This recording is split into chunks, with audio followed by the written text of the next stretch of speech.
ਵਾਹਿਗੁਰੂ ਨੇ ਸਾਡੀ ਸੁਰਤ ਰੂਪ ਬਾਂਹ ਫੜ ਕੇ, ਸਾਡੇ ਮਨ ਰੂਪ ਬਾਂਹ ਨੂੰ ਫੜ ਕੇ ਧੂ ਕੇ ਖਿੱਚ ਕੇ ਕੱਢ ਲੈਣਾ ਕੀਤਾ।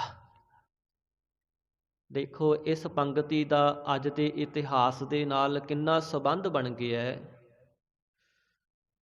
ਸਤਿਗੁਰੂ ਹਰਗੋਬਿੰਦ ਸਾਹਿਬ ਮਹਾਰਾਜ ਜੀ ਨੇ ਜਿਹੜੇ ਗਵਾਲੀਅਰ ਦੇ ਵਿੱਚ 52 ਰਾਜੇ ਸਨ, ਉਹਨਾਂ ਨੂੰ ਸਾਧ ਸੰਗਤ ਕੈਦ ਵਿੱਚੋਂ ਰਿਹਾ ਕਰਾਉਣਾ ਕੀਤਾ। ਆਪਣੇ ਦਰਸ਼ਨ ਬਖਸ਼ ਕੇ ਸਤਿਗੁਰਾਂ ਨੇ ਉਹਨਾਂ ਨੂੰ ਨਰਕ ਵਿੱਚੋਂ ਹੀ ਧੂ ਕੇ ਕੱਢ ਲੈਣਾ ਕੀਤਾ। ਧੰਨ ਧੰਨ ਸ੍ਰੀ ਗੁਰੂ ਅਰਜਨ ਦੇਵ ਮਹਾਰਾਜ ਜੀ ਦੀ ਸ਼ਹੀਦੀ ਤੋਂ ਬਾਅਦ 6ਵੇਂ ਪਾਤਸ਼ਾਹ ਸ੍ਰੀ ਗੁਰੂ ਹਰਗੋਬਿੰਦ ਸਾਹਿਬ ਮਹਾਰਾਜ ਜੀ ਜਦੋਂ ਗੁਰਤਾ ਗੱਦੀ ਦੇ ਤਖਤ 'ਤੇ ਬਿਰਾਜਮਾਨ ਹੋਏ, ਸਤਿਗੁਰੂ ਮਹਾਰਾਜ ਜੀ ਨੇ ਮੀਰੀ ਅਤੇ ਪੀਰੀ ਦੀਆਂ 2 ਤਲਵਾਰਾਂ ਪਹਿਨ ਲੈਣਾ ਕੀਤੀਆਂ। ਆਪਣੇ ਸੀਸ 'ਤੇ ਦਸਤਾਰ ਸਜਾਇਆ ਔਰ ਇਸੇ ਤਰ੍ਹਾਂ ਹੀ ਸਤਿਗੁਰੂ ਮਹਾਰਾਜ ਜੀ ਨੇ ਅਕਾਲ ਬੁੰਗੇ ਦੀ ਸਿਰਜਣਾ ਕੀਤੀ, ਜਿਸ ਨੂੰ ਅਸੀਂ ਅਕਾਲ ਤਖਤ ਸਾਹਿਬ ਕਹਿੰਦੇ ਹਾਂ। ਔਰ ਇੱਥੇ ਸ਼ਾਮ ਦੇ ਸਮੇਂ ਦੀਵਾਨ ਸਜਿਆ ਕਰੇ, ਢਾਡੀ ਸਿੰਘ ਵਾਰਾਂ ਗਾਇਆ ਕਰਨ। ਉਸੇ ਦਿਨ ਤੋਂ ਸਤਿਗੁਰੂ ਪਾਤਸ਼ਾਹ ਜੀ ਨੇ ਹੁਕਮ ਕਰ ਦਿੱਤਾ ਕਿ ਭਾਈ ਸਿੱਖੋ, ਹੁਣ ਸਾਡੇ ਵਾਸਤੇ ਕੋਈ ਵਸਤੂਆਂ ਜਾਂ ਮਾਇਆ ਨਹੀਂ ਲੈ ਕੇ ਆਉਣੀ, ਹੁਣ ਸਾਨੂੰ ਘੋੜੇ ਚਾਹੀਦੇ ਨੇ, ਹੁਣ ਸਾਨੂੰ ਸ਼ਸਤਰ ਚਾਹੀਦੇ ਨੇ। ਚੰਗੇ ਚੰਗੇ ਵਧੀਆ ਵਧੀਆ ਸ਼ਸਤਰ ਤਿਆਰ ਕਰਕੇ, ਕੋਈ ਕਿਰਪਾਨਾਂ, ਨੇਜੇ, ਤੀਰ ਕਮਾਨ, ਢਾਲਾਂ ਤਿਆਰ ਕਰਕੇ ਲੈ ਕੇ ਆਓ, ਆਪਣੀਆਂ ਜਵਾਨੀਆਂ ਭੇਟਾ ਕਰੋ। ਇਸ ਤਰ੍ਹਾਂ ਸਤਿਗੁਰਾਂ ਦਾ ਹੁਕਮ ਸਾਰੇ ਹੀ ਸਿੱਖ ਪੰਥ ਵਿੱਚ ਸੁਣਿਆ ਗਿਆ।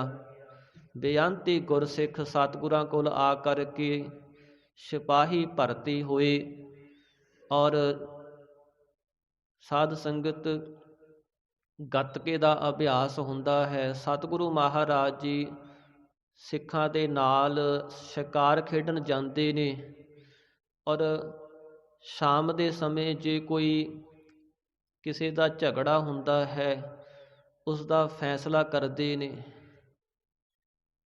ਇਸ ਤਰ੍ਹਾਂ ਸਤਿਗੁਰੂ ਮਹਾਰਾਜ ਜੀ ਨੇ ਰਾਜਿਆਂ ਵਾਲਾ ਠਾਠ ਬਾਠ ਬਣਾ ਲੈਣਾ ਕੀਤਾ। ਜਿਵੇਂ ਰਾਜੇ ਕਰਦੇ ਨੇ ਨਾ, ਉਸੇ ਤਰ੍ਹਾਂ ਹੀ ਹੋਣ ਲੱਗ ਪਿਆ। ਔਰ ਇੱਥੋਂ ਚੁਗਲਖੋਰਾਂ ਨੇ ਸ਼ਿਕਾਇਤਾਂ ਬਣਾ ਕਰਕੇ ਜਹਾਂਗੀਰ ਤਾਈਂ ਭੇਜੀਆਂ, ਕਈ ਤਰ੍ਹਾਂ ਦੇ ਨਾਲ ਕੰਨ ਭਰਨਾ ਕੀਤੇ। ਜਹਾਂਗੀਰ ਡਰ ਗਿਆ ਕਿ ਮੇਰੀ ਪਾਤਸ਼ਾਹੀ ਨੂੰ ਖਤਰਾ ਹੈ, ਕਿਉਂਕਿ ਸ੍ਰੀ ਗੁਰੂ ਨਾਨਕ ਦੇਵ ਮਹਾਰਾਜ ਦੇ ਘਰ ਦੀ ਬਹੁਤ ਵੱਡੀ ਵਡਿਆਈ ਹੈ। ਔਰ ਪਹਿਲੇ ਸਤਿਗੁਰਾਂ ਨੇ ਸ਼ਾਂਤ ਰਹਿ ਕਰਕੇ ਜੋ ਸਿੱਖੀ ਚਲਾਉਣਾ ਕੀਤੀ ਹੈ, ਪਰ ਹੁਣ 6ਵੇਂ ਪਾਤਸ਼ਾਹ ਸਤਿਗੁਰੂ ਹਰਗੋਬਿੰਦ ਸਾਹਿਬ ਮਹਾਰਾਜ ਜੀ, ਇਹ ਸਤਿਗੁਰਾਂ ਨੇ ਨਵਾਂ ਹੀ ਜੋ ਕਾਰਜ ਕੀਤਾ ਹੈ। ਉਸ ਸਮੇਂ ਸਾਧ ਸੰਗਤ ਜਿਹੜਾ ਚੰਦੂ ਸੀ, ਜਿਸ ਨੇ ਗੁਰੂ ਘਰ ਦੇ ਨਾਲ ਬਹੁਤ ਵੈਰ ਕਮਾਉਣਾ ਕੀਤਾ, ਇਸ ਨੇ ਵੀ ਲਾਹੌਰ ਤੋਂ ਜਹਾਂਗੀਰ ਦੇ ਕੰਨ ਭਰਨਾ ਕੀਤੇ। ਸਮਾਂ ਬਣਦਾ ਗਿਆ, ਜਹਾਂਗੀਰ ਬਾਦਸ਼ਾਹ ਨੇ ਸ੍ਰੀ ਗੁਰੂ ਹਰਗੋਬਿੰਦ ਸਾਹਿਬ ਮਹਾਰਾਜ ਨੂੰ ਦਿੱਲੀ ਬੁਲਾਉਣਾ ਕੀਤਾ। ਸਤਿਗੁਰੂ ਮਹਾਰਾਜ ਜੀ ਉਸ ਸਮੇਂ ਦਿੱਲੀ ਗਏ ਨੇ। ਬੇਅੰਤੀ ਸੰਗਤਾਂ ਸਤਿਗੁਰਾਂ ਨੂੰ ਆ ਕੇ ਮਿਲੀਆਂ ਔਰ ਕਈ ਤਰ੍ਹਾਂ ਦੇ ਸਾਧੂ ਮਹਾਤਮਾ ਵੀ ਆ ਕਰਕੇ ਮਿਲਦੇ ਰਹੇ। ਸਤਿਗੁਰੂ ਮਹਾਰਾਜ ਜੀ ਨੂੰ ਇਹ ਬਾਦਸ਼ਾਹ ਚਾਹੁੰਦਾ ਸੀ ਕਿ ਕੈਦ ਕੀਤਾ ਜਾਵੇ ਕਿਸੇ ਢੰਗ ਦੇ ਨਾਲ, ਪਰ ਇਹਨੂੰ ਕੋਈ ਤਰੀਕਾ ਨਹੀਂ ਸੀ ਲੱਭਦਾ। ਤੇ ਉਸ ਸਮੇਂ ਇਸ ਤਰ੍ਹਾਂ ਹੌਲੀ ਹੌਲੀ ਫਿਰ ਸਤਿਗੁਰੂ ਮਹਾਰਾਜ ਜੀ ਨੂੰ ਆਗਰੇ ਲੈ ਗਿਆ। ਆਗਰੇ ਦੇ ਵਿੱਚ ਕੁਝ ਵਿਦਵਾਨ ਕਹਿੰਦੇ ਨੇ ਚੰਦੂ ਨੇ ਅਤੇ ਹੋਰ ਨਾਲ ਦੇ ਜਿਹੜੇ ਬਾਦਸ਼ਾਹ ਦੇ ਕੰਨ ਭਰਨ ਵਾਲੇ ਸਨ, ਇਸ ਨੂੰ ਡਰਾਉਣਾ ਕੀਤਾ ਕਿ ਤੈਨੂੰ ਇੱਕ ਭਾਰੀ ਬਿਮਾਰੀ ਨੇ ਘੇਰ ਲੈਣਾ ਹੈ, ਜਿਸ ਵਿੱਚ ਤੇਰੀ ਮੌਤ ਹੋਣੀ ਸੰਭਵ ਹੈ, ਪਰ ਉਸ ਵਿੱਚ ਬਚਾਅ ਕਰਨ ਦਾ ਇੱਕ ਹੀ ਉਪਾਅ ਹੈ ਕਿ ਕੋਈ ਪੂਰਨ ਪੁਰਖ ਛਤਰੀਆਂ ਦੀ ਕੁਲ ਵਿੱਚੋਂ ਜਿਹਦੇ ਸਾਰੇ ਹੀ ਆਗਿਆ ਮੰਨਦੇ ਹੋਣ, ਸਾਰੇ ਹੀ ਸਤਿਕਾਰ ਕਰਦੇ ਹੋਣ, ਯੋਧਾ ਹੋਵੇ ਔਰ ਜਪੀ ਤਪੀ ਹੋਵੇ। ਜੇ ਕਿਸੇ ਐਸੀ ਥਾਂ ਤੇ ਜਾ ਕਰਕੇ ਤੇਰੇ ਨਾਂ ਤੇ ਕੋਈ ਜਪ ਤਪ ਕਰਨਾ ਕਰੇ 40 ਦਿਨ ਰਹਿ ਕਰਕੇ, ਤਾਂ ਹੇ ਰਾਜਨ, ਇਹ ਜਿਹੜਾ ਭਾਰੀ ਦੁੱਖ ਤੈਨੂੰ ਪੈਣ ਵਾਲਾ ਹੈ ਇਹ ਮਿਟ ਸਕਦਾ ਹੈ। ਉਸ ਸਮੇਂ ਜਹਾਂਗੀਰ ਬਾਦਸ਼ਾਹ ਘਬਰਾਇਆ ਔਰ ਇਸ ਨੇ ਕਿਹਾ ਕਿ ਐਸੇ ਮਨੁੱਖ ਦੀ ਪੜਤਾਲ ਕਰੋ। ਉਹ ਚੁਗਲਖੋਰ ਤਾਂ ਜਾਣਦੇ ਹੀ ਸਨ, ਕਿਉਂਕਿ ਸਾਰੀ ਬਨਾਵਟ ਬਣਾਈ ਸੀ ਉਹਨਾਂ ਨੇ।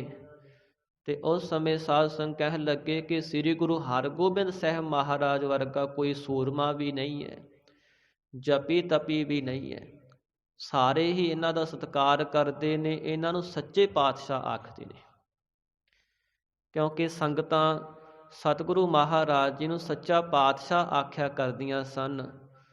ਇਹਦੀ ਇੱਕ ਸਾਖੀ ਵੀ ਆਉਂਦੀ ਹੈ ਕਿ ਜਦੋਂ ਸਤਿਗੁਰੂ ਹਰਗੋਬਿੰਦ ਸਾਹਿਬ ਮਹਾਰਾਜ ਜੀ ਆਗਰੇ ਗਏ ਨੇ ਨਾ, ਸ਼ਿਕਾਰ ਖੇਡਦਿਆਂ ਸਤਿਗੁਰਾਂ ਨੇ ਇੱਕ ਸ਼ੇਰ ਮਾਰਨਾ ਕੀਤਾ ਸੀ। ਤੇ ਸਾਧ ਸੰਗਤ ਉਸੇ ਦਿਨਾਂ ਵਿੱਚ ਹੀ ਇੱਕ ਘਾਹੀ ਸਿੱਖ ਬੜੇ ਪ੍ਰੇਮ ਦੇ ਨਾਲ 2 ਟਕੇ ਲੈ ਕਰਕੇ, ਇੱਕ ਘਾਹ ਦੀ ਪੰਡ ਲੈ ਕਰਕੇ ਸਤਿਗੁਰੂ ਸਾਹਿਬਾਂ ਦੇ ਦਰਸ਼ਨ ਕਰਨ ਵਾਸਤੇ ਆਇਆ। ਪਹਿਲਾਂ ਰਾਜੇ ਦਾ ਤੰਬੂ ਲੱਗਿਆ ਹੋਇਆ ਸੀ, ਕੁਝ ਸਿਪਾਹੀ ਖੜੇ ਸਨ। ਸਿੱਖ ਨੂੰ ਭੁਲੇਖਾ ਪੈ ਗਿਆ ਔਰ ਇਸ ਨੇ ਬਾਦਸ਼ਾਹ ਦੇ ਕੋਲ ਜਾ ਕਰਕੇ ਬੇਨਤੀ ਕੀਤੀ, ਮਹਾਰਾਜ ਮੇਰੇ 'ਤੇ ਕਿਰਪਾ ਕਰੋ, ਇਹ ਮੇਰੀ ਭੇਟਾ ਹੈ, ਮੇਰਾ ਵੀ ਜਨਮ ਸਵਾਰਿਆ ਜਾਵੇ, ਅੰਤ ਦੇ ਸਮੇਂ ਮੇਰੀ ਸਹਾਇਤਾ ਕਰਨੀ, ਮੈਂ ਬੜਾ ਗਰੀਬ ਹਾਂ, ਮੇਰੇ ਕੋਲ ਕੋਈ ਜਪ ਤਪ ਨਹੀਂ ਹੁੰਦਾ, ਤੁਸੀਂ ਮੈਨੂੰ ਜਮਾਂ ਤੋਂ ਬਚਾ ਲਿਓ। ਤੇ ਜਹਾਂਗੀਰ ਉਸ ਸਮੇਂ ਸਮਝ ਗਿਆ ਕਿ ਇਹ ਤਾਂ ਸਤਿਗੁਰੂ ਮਹਾਰਾਜ ਦਾ ਸਿੱਖ ਹੈ ਤੇ ਸਤਿਗੁਰੂ ਮਹਾਰਾਜ ਦੇ ਭੁਲੇਖੇ ਮੇਰੇ ਕੋਲ ਆ ਗਏ ਹੈ। ਤੇ ਉਸ ਸਮੇਂ ਜਹਾਂਗੀਰ ਕਹਿਣ ਲੱਗਿਆ, ਜਿਨ੍ਹਾਂ ਦੇ ਕੋਲ ਤੂੰ ਆਇਆ ਹੈ ਨਾ, ਉਹਨਾਂ ਦਾ ਤੰਬੂ ਤਾਂ ਅੱਗੇ ਹੀ ਹੈ, ਮੈਂ ਤਾਂ ਬਾਦਸ਼ਾਹ ਜਹਾਂਗੀਰ ਹਾਂ। ਤੇ ਸਿੱਖ ਨੇ ਉਸੇ ਸਮੇਂ ਆਪਣਾ ਟਕਾ ਚੱਕਿਆ। ਦੇਖੋ ਸਾਧ ਸੰਗਤ ਕਿੰਨੀ ਨਿਡਰਤਾ ਹੈ। ਤੇ ਘਾਹ ਦੀ ਪੰਡ ਚੱਕ ਕਰਕੇ ਉੱਠ ਕੇ ਚਲਿਆ ਗਿਆ। ਉਸ ਸਮੇਂ ਜਹਾਂਗੀਰ ਸਮਝ ਗਿਆ ਕਿ ਸਤਿਗੁਰੂ ਹਰਗੋਬਿੰਦ ਸਾਹਿਬ ਮਹਾਰਾਜ ਨੂੰ ਸਾਰੇ ਸਿੱਖ ਸੱਚੇ ਪਾਤਸ਼ਾਹ ਕਿਉਂ ਆਖਦੇ ਨੇ। ਇਹ ਤਾਂ ਦੀਨ ਦੁਨੀਆ ਦੇ ਮਾਲਕ ਨੇ, ਦੀਨ ਦੁਨੀਆ ਦਾ ਬਾਦਸ਼ਾਹ। ਸਤਿਗੁਰੂ ਮਹਾਰਾਜ ਤਾਂ ਲੋਕ ਪ੍ਰਲੋਕ ਵਿੱਚ ਸਹਾਇਤਾ ਕਰਨ ਵਾਲੇ ਨੇ। ਉਸ ਸਮੇਂ ਇਸ ਸਿੱਖ ਨੇ ਜਾ ਕਰਕੇ ਜਿੱਥੇ ਸ੍ਰੀ ਗੁਰੂ ਹਰਗੋਬਿੰਦ ਸਾਹਿਬ ਮਹਾਰਾਜ ਜੀ ਦਾ ਤੰਬੂ ਲੱਗਿਆ ਹੋਇਆ ਸੀ, ਉੱਥੇ ਜਾ ਕਰਕੇ ਸਤਿਗੁਰਾਂ ਦੇ ਦਰਸ਼ਨ ਕੀਤੇ, ਨਮਸਕਾਰ ਕੀਤੀ ਔਰ ਉਹ ਟਕਾ ਤੇ ਘਾਹ ਦੀ ਪੰਡ ਸਤਿਗੁਰਾਂ ਦੇ ਅੱਗੇ ਰੱਖ ਕੇ ਬੇਨਤੀ ਕਰਨ ਲੱਗਿਆ, ਉਸੇ ਤਰ੍ਹਾਂ ਹੀ, ਹੇ ਗੁਰੂ ਪਾਤਸ਼ਾਹ ਤੁਸੀਂ ਮੇਰੇ 'ਤੇ ਕਿਰਪਾ ਕਰੋ, ਮੇਰੀ ਪਰਲੋਕ ਵਿੱਚ ਸਹਾਇਤਾ ਕਰਿਓ, ਮੈਨੂੰ ਜਮਾਂ ਤੋਂ ਬਚਾ ਲਿਓ, ਮੇਰਾ ਜਨਮ ਸਫਲ ਕਰ ਦਿਓ। ਉਸ ਸਮੇਂ ਸਤਿਗੁਰਾਂ ਨੇ ਸਿੱਖ ਨੂੰ ਗਲਵੱਕੜੀ ਵਿੱਚ ਲਿਆ, ਕਿਹਾ, ਸਿੱਖਾ ਤੂੰ ਇੰਨਾ ਬੇਪਰਵਾਹ ਹੈ, ਇੱਕ ਬਾਦਸ਼ਾਹ ਨੂੰ ਛੱਡ ਕਰਕੇ ਸਾਡੇ ਕੋਲ ਆਇਆ ਹੈ, ਇਸ ਲਈ ਭਾਈ ਤੈਨੂੰ ਅਸੀਂ ਨਿਹਾਲ ਕੀਤਾ, ਤੇਰੀ ਪਰਲੋਕ ਵਿੱਚ ਵੀ ਸਹਾਇਤਾ ਕਰਾਂਗੇ। ਸਤਿਗੁਰੂ ਹਰਗੋਬਿੰਦ ਸਾਹਿਬ ਮਹਾਰਾਜ ਨੂੰ ਉਸ ਸਮੇਂ ਜਹਾਂਗੀਰ ਨੇ ਬੇਨਤੀ ਕੀਤੀ ਕਿ ਮਹਾਰਾਜ ਤੁਸੀਂ ਮੇਰੇ ਵਾਸਤੇ ਗਵਾਲੀਅਰ ਦੇ ਵਿੱਚ ਕੋਈ ਸਮਾਂ ਰਹਿ ਕੇ ਜਪ ਤਪ ਕਰੋ। ਵੈਸੇ ਇਹ ਖੇਡ ਤਾਂ ਰੂਹਾਨੀ ਹੁੰਦੀ ਹੈ ਸਾਧ ਸੰਗਤ। ਮਾਇਆ ਦੇ ਪਰਦੇ ਤੇ ਜੀਵਾਂ ਦੇ ਮਨਾਂ ਵਿੱਚ ਇੱਕ ਭਰਮ ਜਿਹਾ ਬਣ ਜਾਂਦਾ ਹੈ ਕਿ ਇਸ ਤਰ੍ਹਾਂ ਹੋਇਆ ਸੀ, ਪਰ ਇਹ ਹੁੰਦਾ ਪਰਮੇਸ਼ਰ ਦੇ ਹੁਕਮ 'ਚ ਹੀ ਹੈ। ਸਤਿਗੁਰੂ ਹਰਗੋਬਿੰਦ ਸਾਹਿਬ ਮਹਾਰਾਜ ਤਾਂ ਚਾਹੁੰਦੇ ਸਨ ਕਿ ਜਿਹੜੇ ਉੱਥੇ ਰਾਜੇ ਨੇ ਨਾ, ਉਹਨਾਂ ਨੂੰ ਕਿਸੇ ਨਾ ਕਿਸੇ ਢੰਗ ਤਰੀਕੇ ਨਾਲ ਰਿਹਾ ਕੀਤਾ ਜਾਵੇ, ਕਿਉਂਕਿ ਗੁਰੂ ਪਾਤਸ਼ਾਹ ਆਗਰੇ ਗਏ ਸਨ ਔਰ ਇਹ ਸੋ ਵੀ ਮੈਲੀ ਜਾਂਦੀ ਹੈ ਨਾ ਵੀ ਇੱਥੇ ਆਗਰੇ ਵਿੱਚ ਕੀ ਕੀ ਬਣਿਆ ਹੋਇਆ। ਅਤੇ ਇੱਕ ਇਹੋ ਜਿਹਾ ਕਿਲ੍ਹਾ ਵੀ ਹੈ ਗਵਾਲੀਅਰ। ਗਵਾਲੀਅਰ ਕਿਲ੍ਹਾ ਇੱਕ ਜੇਲ੍ਹ ਸੀ, ਪਰ ਇਹ ਜੇਲ੍ਹ ਕਿਸੇ ਕੈਦੀਆਂ ਵਾਸਤੇ ਨਹੀਂ ਸੀ। ਇਹ ਸਾਧ ਸੰਗਤ ਜਿਹੜੇ ਬਾਦਸ਼ਾਹ ਦੇ ਨਾਲ, ਹਕੂਮਤ ਦੇ ਨਾਲ ਕੋਈ ਵੈਰ ਰੱਖਦੇ ਸਨ, ਜਿਨ੍ਹਾਂ 'ਤੇ ਕੋਈ ਸ਼ੱਕ ਹੁੰਦਾ ਸੀ, ਜਾਂ ਕੋਈ ਅਮੀਰ ਜਦੋਂ ਕਿਸੇ ਨਾਲ ਵੈਰ ਕਰਦਾ ਸੀ ਦਾ ਪੇਚ ਲਾ ਕਰਕੇ, ਕੋਈ ਛਲ ਕਰਕੇ, ਅਤੇ ਉਸ ਨੂੰ ਗਵਾਲੀਅਰ ਦੇ ਵਿੱਚ ਭੇਜ ਦਿੱਤਾ ਜਾਂਦਾ ਸੀ। ਸ਼ੱਕ ਦੇ ਆਧਾਰ 'ਤੇ ਵੀ ਇਹਨੂੰ ਇੱਥੇ ਰੱਖਿਆ ਜਾਵੇਗਾ ਅਤੇ ਜਦੋਂ ਸ਼ੱਕ ਦੂਰ ਹੋ ਜਾਵੇਗਾ ਉਦੋਂ ਰਿਹਾ ਕੀਤਾ ਜਾਵੇਗਾ। ਜਿਹੜੇ ਇੱਥੇ ਕੈਦੀ ਰੱਖੇ ਜਾਂਦੇ ਸਨ, ਉਹ ਇਹ ਲਿਖਿਆ ਹੈ ਕਿ ਕੋਈ ਜਿਉਂਦਾ ਵਾਪਸ ਨਹੀਂ ਸੀ ਆਇਆ। ਉੱਥੇ ਰਹਿੰਦਿਆਂ ਸਾਰੀ ਉਮਰ ਹੀ ਕੈਦ ਭੋਗਦਿਆਂ ਮਰ ਜਾਂਦੇ ਸਨ ਔਰ ਇੰਨਾ ਬੁਰਾ ਹਾਲ ਹੁੰਦਾ ਸੀ। ਹੱਥਾਂ ਪੈਰਾਂ ਨੂੰ ਸੰਗਲ ਲੱਗੇ ਹੋਏ ਸਨ ਅਤੇ ਕੱਪੜੇ ਮੈਲੇ ਹੁੰਦੇ ਸਨ ਅਤੇ ਖਾਣ ਵਾਸਤੇ ਮੋਟਾ ਅੰਨ ਮਿਲਦਾ ਸੀ। ਹੋਰ ਕਈ ਤਰ੍ਹਾਂ ਦੇ ਦੁੱਖ ਦਿੱਤੇ ਜਾਂਦੇ ਸਨ ਉਹਨਾਂ ਨੂੰ। ਸਭ ਤੋਂ ਵੱਡੀ ਗੱਲ ਤਾਂ ਇਹ ਸੀ ਕਿ ਜਿਹੜਾ ਉੱਥੇ ਇੱਕ ਵਾਰ ਕੈਦ ਹੋ ਜਾਂਦਾ ਸੀ ਨਾ, ਭਾਵੇਂ ਸ਼ੱਕ ਦੇ ਆਧਾਰ 'ਤੇ, ਉਹ ਦੁਬਾਰਾ ਵਾਪਸ ਨਹੀਂ ਸੀ ਆਇਆ, ਉੱਥੇ ਹੀ ਮੌਤ ਹੁੰਦੀ ਸੀ ਉਸ ਦੀ। ਅਤੇ ਸਤਿਗੁਰੂ ਮਹਾਰਾਜ ਜੀ ਨੇ ਇਹ ਖੇਡ ਰਚੀ ਸੀ। ਤਾਂ ਉਸ ਸਮੇਂ ਸਾਧ ਸੰਗਤ ਜਦੋਂ ਇਸ ਤਰ੍ਹਾਂ ਬਾਦਸ਼ਾਹ ਨੇ ਬੇਨਤੀ ਕੀਤੀ ਅਤੇ ਸਤਿਗੁਰੂ ਮਹਾਰਾਜ ਦੇ ਨਾਲ 5 ਸਿੱਖ ਸਨ, ਭਾਈ ਵਿਧੀਆ, ਭਾਈ ਪੁਰਾਣਾ, ਭਾਈ ਪੈੜਾ ਅਤੇ ਭਾਈ ਜੇਠਾ ਜੀ ਅਤੇ ਭਾਈ ਰਾਜੂ ਜੀ। ਬਾਕੀ ਗੁਰਸਿੱਖ ਅਤੇ ਜਿਹੜੀਆਂ ਫੌਜਾਂ ਸਨ ਉਹਨਾਂ ਨੂੰ ਸਤਿਗੁਰੂ ਮਹਾਰਾਜ ਜੀ ਨੇ ਜਮਨਾ ਦੇ ਕੰਢੇ ਦਿੱਲੀ ਰੋਕਿਆ ਹੋਇਆ ਸੀ। ਸਤਿਗੁਰੂ ਮਹਾਰਾਜ ਜੀ ਗਵਾਲੀਅਰ ਦੇ ਵਿੱਚ ਪਹੁੰਚੇ ਨੇ। ਇਹ 300 ਫੁੱਟ ਉੱਚਾ ਕਿਲ੍ਹਾ ਹੈ, ਤਕਰੀਬਨ 2800 ਮੀਟਰ ਇਹ ਚੌੜਾ ਹੈ। ਵਿਦਵਾਨਾਂ ਨੇ ਲਿਖਿਆ ਇਹਦਾ ਆਕਾਰ, ਔਰ 30-30 ਫੁੱਟ ਉੱਚੀਆਂ ਇਹਦੀਆਂ ਕੰਧਾਂ ਹਨ, ਬਹੁਤ ਚੌੜੀਆਂ। ਇੱਥੇ ਇੱਕ ਚੁਬਾਰੇ ਦੇ ਵਿੱਚ ਸਤਿਗੁਰੂ ਮਹਾਰਾਜ ਦਾ ਠਹਿਰਾਅ ਕੀਤਾ ਗਿਆ। ਪਹਿਲੇ 3 ਦਿਨ ਸਤਿਗੁਰੂ ਮਹਾਰਾਜ ਨੇ ਕੁਝ ਨਹੀਂ ਛਕਿਆ।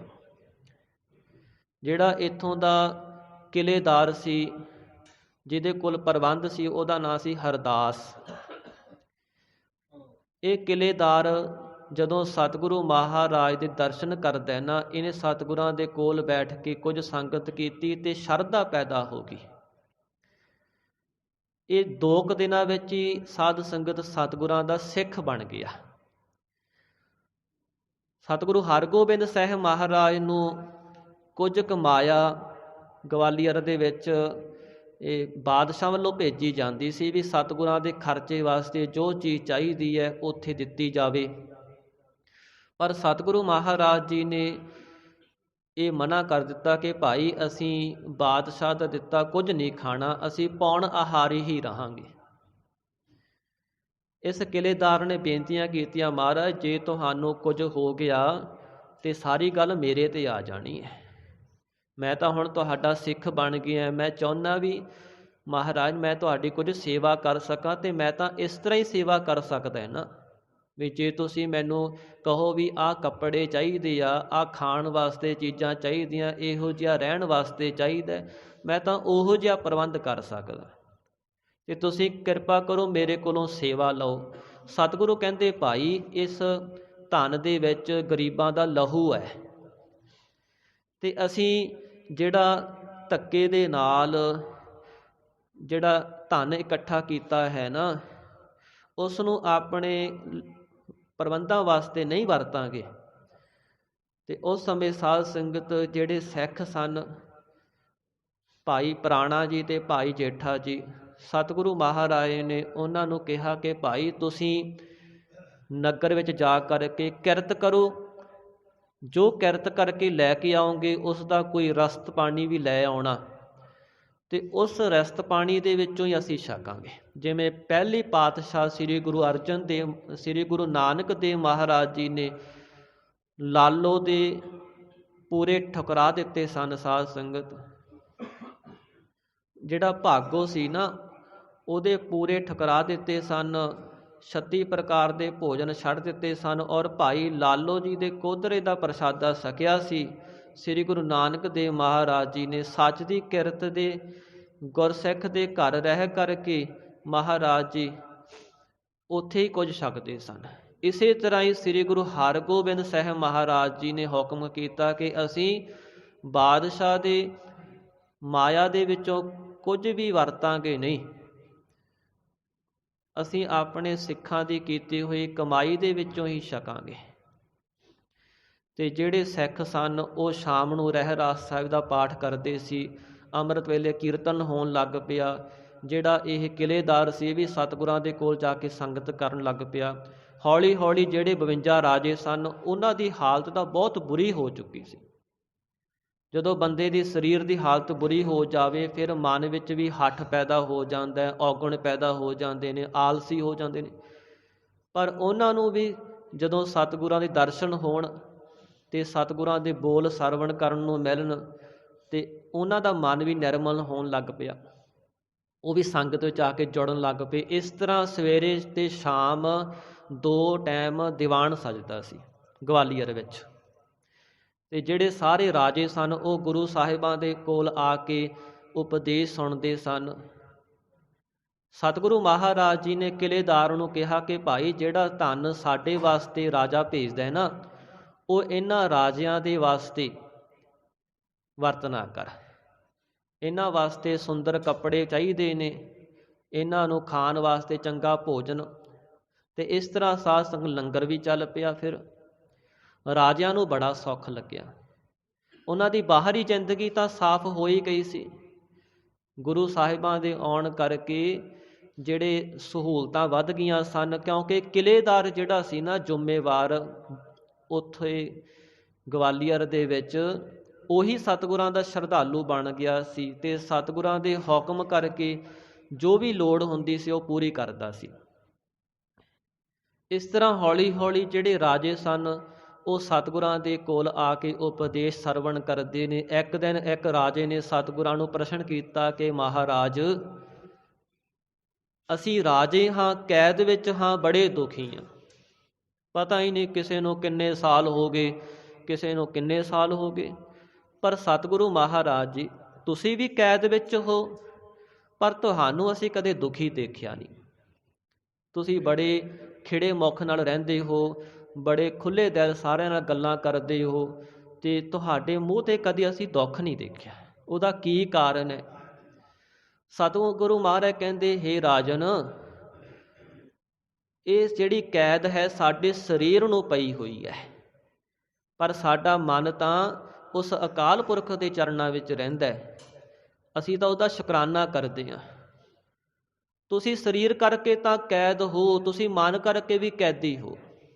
ਤੁਸੀਂ ਔਗਣਾ ਕਰਕੇ, ਤੁਹਾਡੇ ਮਨ ਨੂੰ ਔਗਣਾ ਨੇ ਕੈਦ ਕੀਤਾ ਹੋਇਆ, ਪਾਪਾਂ ਨੇ ਕੈਦ ਕੀਤਾ ਹੋਇਆ। ਕਿਉਂਕਿ ਤੁਸੀਂ ਆਪਣੇ ਸਮੇਂ ਵਿੱਚ ਜਦੋਂ ਰਾਜ ਭਾਗ ਸਾਂਭਦੇ ਸੀ, ਲੋਕਾਂ 'ਤੇ ਜ਼ੁਲਮ ਕਰਦੇ ਸੀ, ਦੁੱਖ ਦਿੰਦੇ ਸੀ। ਤੁਹਾਡੀ ਪਰਜਾ ਨੇ ਤੁਹਾਡੇ ਤੋਂ ਦੁੱਖ ਲਏ ਨੇ, ਦੁੱਖ ਸਹੇ ਨੇ, ਅਤੇ ਇੱਧਰ ਜਿਹੜਾ ਬਾਦਸ਼ਾਹ ਜਹਾਂਗੀਰ ਹੈ ਹੁਣ ਤੁਹਾਨੂੰ ਦੁੱਖ ਦੇ ਰਿਹਾ। ਤੁਸੀਂ ਉਸ ਦੁੱਖ ਵਿੱਚ ਹੀ ਖੱਪਦੇ ਰਹਿੰਦੇ ਹੋ, ਦੁਖੀ ਹੁੰਦੇ। ਪਰ ਅਸੀਂ ਆਪਣਾ ਜਿਹੜਾ ਸਮਾਂ ਹੈ ਨਾ, ਕਿਸੇ ਦੁੱਖ ਵਿੱਚ ਖੱਪ ਕੇ ਬਤੀਤ ਨਹੀਂ ਕਰਦੇ, ਦੁਖੀ ਹੋ ਕੇ ਬਤੀਤ ਨਹੀਂ ਕਰਦੇ। ਅਸੀਂ ਆਪਣੇ ਆਪ ਸਮੇਂ ਨੂੰ ਸਫਲ ਕਰਦੇ ਹਾਂ। ਸਰੀਰ 'ਤੇ ਦੁੱਖ ਬਣ ਜਾਂਦਾ ਹੈ, ਪਰ ਮਨ ਨੂੰ ਉਸ ਪ੍ਰਭੂ ਦੇ ਚਰਨਾਂ ਵਿੱਚ ਜੋੜ ਕੇ ਰੱਖਦੇ ਹਾਂ। ਉਹਦੀ ਯਾਦ ਵਿੱਚ ਉਹਦਾ ਸ਼ੁਕਰਾਨਾ ਕਰਦੇ ਹਾਂ ਜਿਸ ਨੇ ਸਾਨੂੰ ਸਭ ਕੁਝ ਦਿੱਤਾ ਹੋਇਆ ਹੈ। ਅਤੇ ਜੇ ਉਸ ਵਾਹਿਗੁਰੂ ਦਾ ਸ਼ੁਕਰਾਨਾ ਕਰੀਏ ਨਾ, ਉਹਦੀ ਯਾਦ ਵਿੱਚ ਜੁੜੀਏ, ਤਾਂ ਹਿਰਦੇ 'ਚ ਪਿਆਰ ਪੈਦਾ ਹੋ ਜਾਂਦਾ ਹੈ। ਇੱਕ ਬੱਚੇ ਦੇ ਹਿਰਦੇ ਵਿੱਚ ਪਿਆਰ ਹੁੰਦਾ, ਇੱਕ ਮਾਂ ਦੇ ਹਿਰਦੇ ਵਿੱਚ ਪਿਆਰ ਹੁੰਦਾ। ਜਦੋਂ ਬੱਚਾ ਮਾਂ ਨੂੰ ਇੱਕ ਹਾਕ ਮਾਰਦਾ ਅਤੇ ਮਾਂ ਦੌੜੀ ਹੋਈ ਆਉਂਦੀ ਹੈ। ਪਰ ਜੇ ਬੱਚਾ ਚੁੱਪ ਰਹੇ, ਸੁੱਤਾ ਰਹੇ, ਕੋਈ ਹਾਕ ਨਾ ਮਾਰੇ, ਰੋਵੇ ਨਾ, ਤੇ ਫਿਰ ਮਾਂ ਬੇਫਿਕਰ ਹੋ ਕੇ ਕੰਮ ਕਰਦੀ ਰਹਿੰਦੀ ਹੈ। ਪਰ ਜੇ ਬੱਚਾ ਰੋਂਦਾ ਹੈ ਨਾ, ਮਾਂ ਕਹਿੰਦਾ ਹੈ ਤੇ ਮਾਂ ਦੌੜੀ ਆਉਂਦੀ ਹੈ। ਇਸ ਤਰ੍ਹਾਂ ਜਦੋਂ ਅਸੀਂ ਪਰਮੇਸ਼ਰ ਨੂੰ ਪੁਕਾਰਾਂਗੇ, ਵਾਹਿਗੁਰੂ ਦਾ ਸ਼ੁਕਰਾਨਾ ਕਰਾਂਗੇ, ਉਹਦੀ ਯਾਦ ਵਿੱਚ ਜੁੜਾਂਗੇ, ਸਾਡੇ ਹਿਰਦੇ 'ਚ ਪਿਆਰ ਪੈਦਾ ਹੋਵੇਗਾ। ਸਾਡੇ ਪਿਆਰ ਦਾ ਖਿੱਚਿਆ ਹੋਇਆ ਉਹ ਵਾਹਿਗੁਰੂ ਸਾਡੇ ਵੱਲ ਦੌੜਿਆ ਆਵੇਗਾ। ਫਿਰ ਸਾਡੇ ਇਸ ਦੁਨੀਆ ਦੇ ਬੰਧਨਾਂ ਨੂੰ ਵੀ ਤੋੜ ਦੇਵੇਗਾ ਤੇ ਪਰਲੋਕ ਵਿੱਚ ਵੀ ਸਾਡੀ ਸਹਾਇਤਾ ਕਰੇਗਾ। ਸਤਿਗੁਰੂ ਮਹਾਰਾਜ ਨੇ ਵਾਰ-ਵਾਰ ਇਹਨਾਂ ਨੂੰ ਸਿਖਾਇਆ। ਜਿੱਥੇ ਸਰੀਰ ਕਰਕੇ ਇਹਨਾਂ ਨੂੰ ਸੁੱਖ ਮਿਲੇ ਸੀ, ਉੱਥੇ ਮਨ ਕਰਕੇ ਵੀ ਸੁਖੀ ਹੋ ਗਏ। ਹੁਣ ਰਾਜੇ ਚਾਹੁੰਦੇ ਨੇ ਵੀ ਅਸੀਂ ਪਹਿਲਾਂ ਵਾਂਗੂ ਰਾਜ ਭਾਗ ਪ੍ਰਾਪਤ ਕਰੀਏ ਤੇ ਅਸੀਂ ਵੀ ਜਾ ਕੇ ਪਰਜਾ ਦੀ ਸੇਵਾ ਕਰੀਏ, ਸਹੀ ਢੰਗ ਦੇ ਨਾਲ ਵਿਚਰੀਏ। ਇਹਨਾਂ 'ਚ ਸਨ ਰਾਜੇ ਜਿਹੜੇ ਸਾਧ ਸੰਗਤ ਰਾਜਾ ਦੀਪ ਚੰਦ ਹੋਇਆ ਨਾ ਕਹਿਲੂਰ ਦਾ। ਭੀਮ ਚੰਦ ਰਾਜਾ ਜੀ ਨੇ ਸਤਿਗੁਰੂ ਗੋਬਿੰਦ ਸਿੰਘ ਮਹਾਰਾਜ ਨੇ ਕਿੰਨਾ ਵੈਰ ਕੀਤਾ ਸੀ, ਜੰਗਾਂ ਹੋਈਆਂ। ਇਹਦਾ ਦਾਦਾ ਦੀਪ ਚੰਦ, ਇਹਨੂੰ ਸਤਿਗੁਰੂ ਹਰਗੋਬਿੰਦ ਸਾਹਿਬ ਮਹਾਰਾਜ ਨੇ ਗਵਾਲੀਅਰ ਦੇ ਕਿਲੇ ਵਿੱਚੋਂ ਰਿਹਾ ਕਰਾਇਆ ਸੀ। ਹੋਰ ਵੀ ਇਸ ਤਰ੍ਹਾਂ ਦੇ ਬੇਅੰਤੀ ਰਾਜੇ ਸਨ। ਸਤਿਗੁਰਾਂ ਦੀ ਸੰਗਤ ਕਰਦਿਆਂ ਰਾਜਿਆਂ ਦਾ ਮਨ ਵੀ ਪਵਿੱਤਰ ਹੋ ਗਿਆ। ਇਸ ਤਰ੍ਹਾਂ ਹੌਲੀ ਹੌਲੀ ਸਮਾਂ ਬਤੀਤ ਹੋਇਆ ਤੇ ਸਮਾਂ ਲੰਘਦਿਆਂ ਕਈ ਵਿਦਵਾਨ ਤਾਂ ਕਹਿੰਦੇ ਨੇ ਕਿ 6-7 ਮਹੀਨੇ ਲੰਘ ਗਏ। ਕਈ ਵਿਦਵਾਨ ਲਿਖਦੇ ਨੇ 27 ਮਹੀਨੇ, 2 ਸਾਲ ਤੇ 3 ਮਹੀਨੇ ਉੱਤੇ ਹੋ ਗਏ। ਪਰ 40 ਦਿਨ ਵਾਸਤੇ ਸਤਿਗੁਰੂ ਹਰਗੋਬਿੰਦ ਸਾਹਿਬ ਮਹਾਰਾਜ ਨੂੰ ਗਵਾਲੀਅਰ ਦੇ ਕਿਲੇ ਵਿੱਚ ਰੱਖਿਆ ਗਿਆ ਸੀ। ਇੱਧਰੋਂ ਹੁਣ ਸਿੱਖਾਂ ਦੀ ਕੀ ਹਾਲਤ ਹੋਈ ਹੈ। ਜਦੋਂ ਸਤਿਗੁਰੂ ਮਹਾਰਾਜ ਨੂੰ ਗਵਾਲੀਅਰ ਵਿੱਚ ਭੇਜਿਆ ਗਿਆ ਤੇ ਪੰਜਾਬ ਵਿੱਚ ਸੁਨੇਹਾ ਆਇਆ, ਮਾਤਾ ਗੰਗਾ ਜੀ ਨੂੰ ਸੁਨੇਹਾ ਮਿਲਿਆ ਕਿ ਇਸ ਤਰ੍ਹਾਂ ਸ੍ਰੀ ਗੁਰੂ ਹਰਗੋਬਿੰਦ ਸਾਹਿਬ ਮਹਾਰਾਜ ਨੂੰ ਹਕੂਮਤ ਨੇ ਗਵਾਲੀਅਰ ਦੇ ਕਿਲੇ ਵਿੱਚ ਕੈਦ ਕਰ ਦਿੱਤਾ ਹੈ। ਮਾਤਾ ਜੀ ਦਾ ਦਿਲ ਥੋੜ੍ਹਾ ਇਸ ਤਰ੍ਹਾਂ ਕੰਬਿਆ ਕਿ ਸਤਿਗੁਰੂ ਅਰਜਨ ਦੇਵ ਮਹਾਰਾਜ ਨੂੰ ਵੀ ਇਹਨਾਂ ਨੇ ਇਸੇ ਤਰ੍ਹਾਂ ਹੀ ਕੈਦ ਕੀਤਾ ਸੀ, ਪਰ ਸਤਿਗੁਰਾਂ ਦੀ ਸ਼ਹਾਦਤ ਹੋ ਗਈ ਸੀ। ਹੁਣ ਪਤਾ ਨਹੀਂ ਕੀ ਪਾਣਾ ਵਰਤੇਗਾ। ਛੇਤੀ ਦੇ ਨਾਲ ਬਾਬਾ ਬੁੱਢਾ ਜੀ ਨੂੰ ਕੁਝ ਸਿੱਖਾਂ ਦੇ ਸਮੇਤ ਇੱਧਰ ਆਗਰੇ ਭੇਜਿਆ। ਬਾਬਾ ਬੁੱਢਾ ਜੀ ਆ ਕਰਕੇ ਸਤਿਗੁਰਾਂ ਨੂੰ ਮਿਲੇ ਤੇ ਤਕਰੀਬਨ 2000 ਸਿੱਖ ਆਏ ਸਨ ਨਾਲ। ਉਸ ਸਮੇਂ ਸਾਧ ਸੰਗਤ ਸਤਿਗੁਰੂ ਹਰਗੋਬਿੰਦ ਸਾਹਿਬ ਮਹਾਰਾਜ ਜੀ ਨੇ ਬਾਬਾ ਬੁੱਢਾ ਜੀ ਨੂੰ ਇੱਕ ਚਿੱਠੀ ਲਿਖ ਕੇ ਦਿੱਤੀ ਕਿ ਤੁਸੀਂ ਸਾਡੇ ਮਾਤਾ ਜੀ ਨੂੰ ਇਹ ਚਿੱਠੀ ਦਿਓ ਔਰ ਕਹਿਣਾ ਕਿ ਕੁਝ ਕਾਰਜ ਹੈ ਸਾਡਾ, ਜਦੋਂ ਉਹ ਕਾਰਜ ਸੰਪੂਰਨ ਹੋ ਜਾਵੇਗਾ ਫਿਰ ਅਸੀਂ ਵਾਪਸ ਪੰਜਾਬ ਹੀ ਆ ਜਾਣਾ ਹੈ। ਇਹ ਸਤਿਗੁਰਾਂ ਨੇ ਚਿੱਠੀ ਵਿੱਚ ਲਿਖਣਾ ਕੀਤਾ, ਸਾਰੇ ਪਰਿਵਾਰ ਨੂੰ ਦਿਲਾਸਾ ਦਿੱਤਾ। ਸਾਰੇ ਸਿੱਖ ਚਾਹੁੰਦੇ ਸੀ ਸਤਿਗੁਰੂ ਸਾਹਿਬ ਛੇਤੀ ਆ ਜਾਣ, ਪਰ ਜਿਵੇਂ ਜਿਵੇਂ ਸਮਾਂ ਲੰਘਦਾ ਗਿਆ ਸਾਧ ਸੰਗਤ ਸਿੱਖਾਂ ਦੇ ਵਿੱਚ ਇਹ ਪ੍ਰੇਮ ਵੱਧ ਗਿਆ ਕਿ ਕਿਵੇਂ ਨਾ ਕਿਵੇਂ ਸਤਿਗੁਰਾਂ ਦੇ ਦਰਸ਼ਨ ਕਰਕੇ ਆਈਏ। ਉਸ ਸਮੇਂ ਕਹਿੰਦੇ ਪ੍ਰਭਾਤ ਫੇਰੀਆਂ ਚੱਲੀਆਂ, ਜਿਹੜੀਆਂ ਸੰਗਤਾਂ ਪ੍ਰਭਾਤ ਫੇਰੀਆਂ ਕੱਢਦੀਆਂ ਨੇ ਨਾ, ਇਹ ਬਾਬਾ ਬੁੱਢਾ ਜੀ ਨੇ ਆਰੰਭ ਕਰਵਾਈਆਂ ਸੀ ਜਦੋਂ ਸ੍ਰੀ ਗੁਰੂ ਹਰਗੋਬਿੰਦ ਸਾਹਿਬ ਮਹਾਰਾਜ ਜੀ ਗਵਾਲੀਅਰ ਦੇ ਕਿਲੇ ਵਿੱਚ ਕੈਦ ਸਨ। ਪਹਿਲਾਂ ਇਹ ਪ੍ਰਭਾਤ ਫੇਰੀਆਂ ਪੰਜਾਬ ਵਿੱਚ ਕੱਢੀਆਂ ਜਾਂਦੀਆਂ ਸਨ। ਇਹਨਾਂ ਦਾ ਕਾਰਨ ਇਹ ਸੀ ਕਿ ਸਿੱਖ ਆਲਸ ਨਾ ਹੋ ਜਾਣ, ਸਿੱਖ ਕਮਜ਼ੋਰ ਨਾ ਹੋ ਜਾਣ, ਗੁਰਸਿੱਖੀ ਨਾਲ ਟੁੱਟ ਨਾ ਜਾਣ। ਜਿਵੇਂ ਅਸੀਂ ਅੱਜ ਕੱਲ੍ਹ ਸਾਡੇ ਸਿੱਖਾਂ ਦੀ ਹਾਲਤ ਹੋਈ ਪਈ ਹੈ ਨਾ, ਸਿੱਖੀ ਤੋਂ ਕਿੰਨਾ ਦੂਰ ਆ, ਮੁਨਕਰ ਆ, ਸਭ ਕੁਝ ਜਾਣਦਿਆਂ ਵੀ ਦੂਰ ਆ। ਤੇ ਇਹੋ ਜਿਹੀ ਸਿੱਖਾਂ ਵਿੱਚ ਹਾਲਤ ਨਾ ਵਾਪਰ ਜਾਵੇ, ਇਸ ਵਾਸਤੇ ਪ੍ਰਭਾਤ ਫੇਰੀਆਂ ਕੱਢੀਆਂ ਜਾਂਦੀਆਂ ਸਨ। ਅੰਮ੍ਰਿਤ ਵੇਲਾ ਸਾਂਭਿਆ ਜਾਂਦਾ ਸੀ, ਗੁਰਸਿੱਖ ਸੰਗਤਾਂ ਇਕੱਠੀਆਂ ਹੋ ਕਰਕੇ ਗੁਰੂ ਦਾ ਜਸ ਗਾਉਂਦੀਆਂ ਸਨ, ਸ਼ਬਦ ਪੜ੍ਹਦੀਆਂ ਸਨ, ਲੰਗਰ ਲਾਏ ਜਾਂਦੇ ਸੀ। ਤਾਂ ਉਸ ਸਮੇਂ ਸਾਧ ਸੰਗਤ ਬਾਬਾ ਬੁੱਢਾ ਜੀ ਫਿਰ ਕੁਝ ਸਿੱਖਾਂ ਨੂੰ ਨਾਲ ਲੈ ਕਰਕੇ ਗਵਾਲੀਅਰ ਗਏ ਨੇ ਫਿਰ, ਤੇ ਇਸ ਤਰ੍ਹਾਂ ਜੱਥੇ ਵੀ ਜਾਂਦੇ ਰਹੇ। ਭਾਈ ਗੁਰਦਾਸ ਜੀ ਵੀ ਗਏ ਨੇ, ਭਾਈ ਨਾਰਾਇਣ ਦਾਸ ਤੇ ਭਾਈ ਸਾਈਂ ਦਾਸ ਜੀ, ਇਹਨਾਂ ਦੇ ਨਾਲ ਬਹੁਤ ਸੰਗਤਾਂ ਗਈਆਂ ਸਨ। ਔਰ ਉੱਥੇ ਜਾ ਕਰਕੇ ਸੰਗਤਾਂ ਸ੍ਰੀ ਗਵਾਲੀਅਰ ਸਾਹਿਬ ਦੇ ਜਿਹੜੀਆਂ ਕੰਧਾਂ ਸਨ ਉਹਨਾਂ ਨੂੰ ਨਮਸਕਾਰ ਕਰਕੇ ਅਰਦਾਸਾਂ ਬੇਨਤੀਆਂ ਕਰਕੇ ਵਾਪਸ ਆ ਜਾਂਦੀਆਂ ਸੀ। ਉਹਨਾਂ ਸਮਿਆਂ ਦੇ ਇਤਿਹਾਸਕਾਰਾਂ ਨੇ ਬਹੁਤ ਕੁਝ ਲਿਖਿਆ ਹੋਇਆ ਹੈ। ਸਮਾਂ ਲੰਘਦਾ ਗਿਆ, ਇੱਧਰ ਜਹਾਂਗੀਰ ਕਹਿੰਦੇ ਬਹੁਤ ਬਿਮਾਰ ਹੋ ਗਿਆ। ਭਾਈ ਜੇਠਾ ਜੀ ਨੇ, ਭਾਈ ਪ੍ਰਾਣਾ ਜੀ ਨੇ ਆਪਣੀ ਆਤਮਿਕ ਸੱਤਾ ਦੇ ਨਾਲ ਜਹਾਂਗੀਰ ਨੂੰ ਬਹੁਤ ਡਰਾਉਣਾ ਕੀਤਾ। ਤੇ ਉਸ ਸਮੇਂ ਪੀਰ ਮੀਆਂ ਮੀਰ ਜੀ ਜਦੋਂ ਦਿੱਲੀ ਗਏ ਨੇ ਤੇ ਉਸ ਸਮੇਂ ਜਿਹੜੀ ਨੂਰ ਜਹਾਂ ਸੀ ਨਾ, ਜਹਾਂਗੀਰ ਦੀ ਬੇਗਮ, ਇਸ ਨੇ ਪੀਰ ਮੀਆਂ ਮੀਰ ਜੀ ਨੂੰ ਬੇਨਤੀ ਕੀਤੀ ਕਿ ਬਾਦਸ਼ਾਹ ਦੇ ਵਾਸਤੇ ਕੋਈ ਪਰਮੇਸ਼ਰ ਦੇ ਖੁਦਾ ਦੇ ਅੱਗੇ ਦੁਆ ਕਰਨਾ ਕਰੋ। ਪੀਰ ਮੀਆਂ ਮੀਰ ਜੀ ਕਹਿਣ ਲੱਗੇ, ਦੁਆ ਕੀ ਕਰਾਂ, ਤੁਸੀਂ ਤਾਂ ਖੁਦਾ ਨੂੰ ਖੁਦ ਕੈਦ ਰੱਖਿਆ ਹੋਇਆ। ਜਿਸ ਨੇ ਖੁਦਾ ਨੂੰ ਕੈਦ ਰੱਖਿਆ ਉਹ ਸੁਖੀ ਕਿਵੇਂ ਹੋ ਸਕਦਾ ਹੈ? ਤੁਹਾਡਾ ਤਾਂ ਰਾਜ ਭਾਗ ਉਜੜਨ ਵਾਲਾ ਹੈ। ਤੁਸੀਂ ਹਜੇ ਸ਼ੁਕਰ ਮਨਾਓ ਕਿ ਅਜੇ ਸਲਾਮਤ ਹੋ, ਠੀਕ ਹੋ। ਤੁਸੀਂ ਖੁਦਾ ਨੂੰ ਕੈਦ ਕਰਕੇ ਰੱਖਿਆ, ਹੋ ਸਕਦਾ ਤੁਹਾਡੀਆਂ ਪੀੜ੍ਹੀਆਂ ਵੀ ਨਰਕ ਭੋਗਣ। ਜਦੋਂ ਇਹ ਕੁਝ ਸੁਣਿਆ ਨਾ, ਤੇ ਉਸ ਸਮੇਂ ਨੂਰ ਜਹਾਂ ਬਹੁਤ ਡਰੀ। ਇਸ ਨੇ ਜਹਾਂਗੀਰ ਦੇ ਨਾਲ ਸਲਾਹ ਕੀਤੀ ਕਿ ਅਸੀਂ ਸ੍ਰੀ ਗੁਰੂ ਹਰਗੋਬਿੰਦ ਸਾਹਿਬ ਮਹਾਰਾਜ ਨੂੰ ਕੈਦ ਵਿੱਚ ਰੱਖਿਆ ਹੋਇਆ, ਸਤਿਗੁਰੂ ਮਹਾਰਾਜ ਨੂੰ ਰਿਹਾ ਕੀਤਾ ਜਾਵੇ। ਜਹਾਂਗੀਰ ਬਾਦਸ਼ਾਹ ਮੰਨ ਗਿਆ। ਸਤਿਗੁਰੂ ਹਰਗੋਬਿੰਦ ਸਾਹਿਬ ਮਹਾਰਾਜ ਦੇ ਕੋਲ ਇਹ ਖਬਰ ਪਹੁੰਚੀ, ਸਾਧ ਸੰਗਤ। ਉਸ ਸਮੇਂ ਸਤਿਗੁਰੂ ਮਹਾਰਾਜ ਨੇ ਕਿਹਾ, ਭਾਈ ਅਸੀਂ ਜਿਹੜੇ ਇਹ ਰਾਜੇ ਨੇ ਇਹਨਾਂ ਨੂੰ ਵੀ ਰਿਹਾ ਕਰਾਵਾਂਗੇ। ਅਸੀਂ ਇਕੱਲਿਆਂ ਨਹੀਂ ਜਾਣਾ, ਅਸੀਂ ਖੁਦ ਗਰਜ ਨਹੀਂ ਆ ਵੀ ਅਸੀਂ ਆਪਣੀ ਰਿਹਾਈ ਕਰਾ ਲਈ ਤੇ ਬਸ ਠੀਕ ਹੈ। ਅਸੀਂ ਹੁਣ ਸਾਰੇ ਰਾਜਿਆਂ ਨੂੰ ਰਿਹਾ ਕਰਾ ਕੇ ਜਾਣਾ। ਤੇ ਉਸ ਸਮੇਂ ਬਾਦਸ਼ਾਹ ਜਹਾਂਗੀਰ ਨੇ ਆਪਣੇ ਜਿਹੜੇ ਵਜ਼ੀਰ ਸਨ, ਮੰਤਰੀ ਸਨ, ਉਹਨਾਂ ਦੇ ਨਾਲ ਸੁਲ੍ਹਾ ਕੀਤੀ ਵੀ ਕੀ ਕੀਤਾ ਜਾਵੇ। ਬਾਦਸ਼ਾਹ ਔਖਾ ਬਹੁਤ ਸੀ। ਤੇ ਉਸ ਸਮੇਂ ਸਾਧ ਸੰਗਤ ਫਿਰ ਇਹ ਰਾਜਨੀਤੀ ਖੇਡੀ ਇਹਨਾਂ ਨੇ ਵੀ ਗੁਰੂ ਸਾਹਿਬਾਂ ਨੂੰ ਕਹੋ ਕਿ ਜਿੰਨੇ ਰਾਜੇ ਤੁਹਾਡਾ ਪੱਲਾ ਫੜ ਕੇ ਬਾਹਰ ਆ ਜਾਣਗੇ ਨਾ, ਉਹਨੇ ਰਿਹਾ ਕੀਤੇ ਜਾਣਗੇ।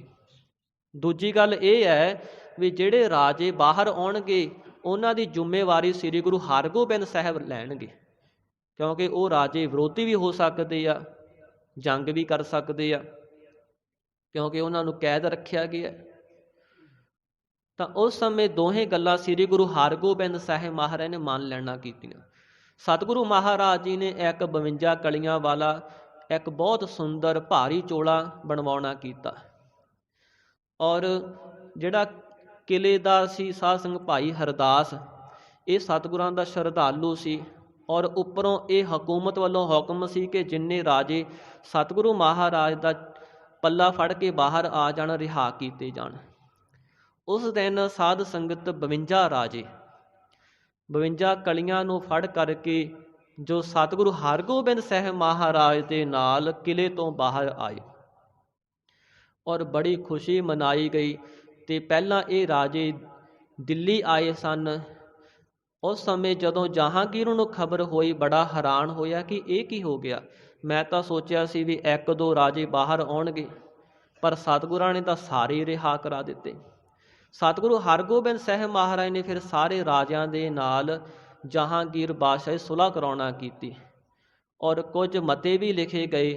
ਤੇ ਇਹਨਾਂ ਰਾਜਿਆਂ ਨੂੰ ਆਪਣੇ ਰਾਜ ਭਾਗ ਦੇ ਕਰਕੇ ਜਿੱਥੋਂ ਜਿੱਥੋਂ ਦੇ ਰਾਜੇ ਸਨ, ਅਮੀਰ ਸਨ, ਉਹਨਾਂ ਨੂੰ ਉਹਨਾਂ ਥਾਵਾਂ 'ਤੇ ਭੇਜਿਆ ਗਿਆ। ਤੇ ਸਤਿਗੁਰੂ ਹਰਗੋਬਿੰਦ ਸਾਹਿਬ ਮਹਾਰਾਜ ਜੀ ਆਪਣੇ ਸਾਰੇ ਸਿੱਖਾਂ ਦੇ ਨਾਲ ਪੰਜਾਬ ਆਏ ਸਨ। ਜਦੋਂ ਸ੍ਰੀ ਅੰਮ੍ਰਿਤਸਰ ਸਾਹਿਬ ਧਰਤੀ 'ਤੇ ਆਏ, ਉਸ ਦਿਨ ਸਾਧ ਸੰਗਤ ਜਿਹੜਾ ਦੀਵਾਲੀ ਦਾ ਦਿਹਾੜਾ ਪਹਿਲਾਂ ਮਨਾਇਆ ਜਾਂਦਾ ਸੀ, ਇਹ ਦਿਨ ਸੀ। ਔਰ ਬਾਬਾ ਬੁੱਢਾ ਜੀ ਨੇ ਸਾਰੇ ਸਿੱਖਾਂ ਨੂੰ, ਨਗਰ ਨਿਵਾਸੀਆਂ ਨੂੰ ਕਹਿ ਕਰਕੇ ਸਤਿਗੁਰੂ ਹਰਗੋਬਿੰਦ ਸਾਹਿਬ ਮਹਾਰਾਜ ਜੀ ਦੇ ਅੰਮ੍ਰਿਤਸਰ ਸਾਹਿਬ ਪਹੁੰਚਣ 'ਤੇ ਘਿਓ ਦੇ ਦੀਵੇ, ਤੇਲ ਦੇ ਦੀਵੇ ਬਾਲੇ ਸਨ, ਖੁਸ਼ੀ ਮਨਾਈ ਸੀ। ਸੋ ਇਸ ਤਰ੍ਹਾਂ ਸਾਧ ਸੰਗਤ ਸਤਿਗੁਰੂ ਹਰਗੋਬਿੰਦ ਸਾਹਿਬ ਮਹਾਰਾਜ ਜੀ ਦੇ ਅੰਮ੍ਰਿਤਸਰ ਸਾਹਿਬ ਆਉਣ 'ਤੇ ਦੀਪਮਾਲਾ ਕੀਤੀ ਗਈ। ਅੱਜ ਸਤਿਗੁਰੂ ਮਹਾਰਾਜ ਜੀ ਦੇ ਬੰਦੀ ਛੋੜ ਦਿਹਾੜੇ ਨੂੰ ਜਗਤ ਪੱਧਰ ਵਿੱਚ ਸ੍ਰੀ ਗੁਰੂ ਨਾਨਕ ਦੇਵ ਲੇਵਾ ਸੰਗਤਾਂ ਮਨਾ ਰਹੀਆਂ ਨੇ। ਇੱਥੇ ਸਾਨੂੰ ਸਿੱਖਿਆ ਲੈਣੀ ਚਾਹੀਦੀ ਹੈ ਕਿ ਗੁਰੂ ਸਾਨੂੰ ਕਿਹੋ ਜਿਹਾ ਜੀਵਨ ਦਿੰਦਾ ਹੈ, ਕਿਉਂਕਿ ਜੇ ਅਸੀਂ ਵਿਚਾਰ ਕਰੀਏ ਤੇ ਮਨ ਤਾਂ ਜੰਜਾਲਾਂ ਵਿੱਚ, ਵਿਕਾਰਾਂ ਵਿੱਚ ਕੈਦ ਹੈ ਨਾ, ਉਸ ਨੂੰ ਕਿਵੇਂ ਕੱਢਿਆ ਜਾਵੇ। ਸਤਿਗੁਰੂ ਮਹਾਰਾਜ ਕਹਿੰਦੇ ਗੁਰੂ ਦੇ ਸ਼ਬਦ ਦਾ ਦੀਵਾ ਜਗਾ ਲਾ ਹਿਰਦੇ ਵਿੱਚ। ਜਦੋਂ ਗੁਰੂ ਦੇ ਸ਼ਬਦ ਦਾ ਦੀਵਾ ਜਗਾਏਗਾ ਤੇ ਫਿਰ ਸਾਰੇ ਬੰਧਨ ਛੁੱਟ ਜਾਣਗੇ, ਖੁੱਲ੍ਹ ਜਾਣਗੇ, ਕਿਉਂਕਿ ਪਰਮੇਸ਼ਰ ਬੰਦੀ ਛੋੜ ਹੈ।